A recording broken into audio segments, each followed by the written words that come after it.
Русия кемияты Чигознын хастанасының озыне СИЗОдан булынған оғлына бармаға теклиф еті. Бұны Меджлис рейсі Муавинын адлейджісі Николай Полозов білдіре. Адвокатның айтқаны кебі олар бұ қарар еле қылына. Чүнке Ахтем Чигознын анасы төшектен турмай. Тақиқат изоляторына йол оны өлдіре біле.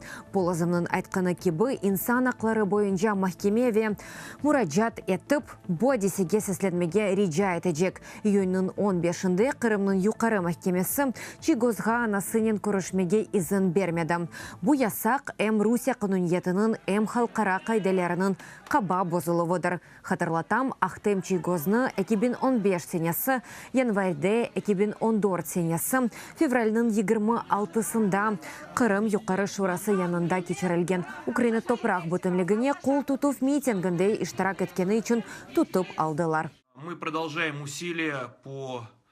Ахтем Чигознын анасының ведалашымақ ақны еріне кетірмек үшін бұтын имканларымызны қоланырмыз. Омбудсмен Татьяна Николаевна Москалькова инсан ақлары бойынша шураның башы Федотов Михаил Александровичны бұ адисеге дерал қарышмаға чағыра. Бүгін олғаныны мысқылдыр.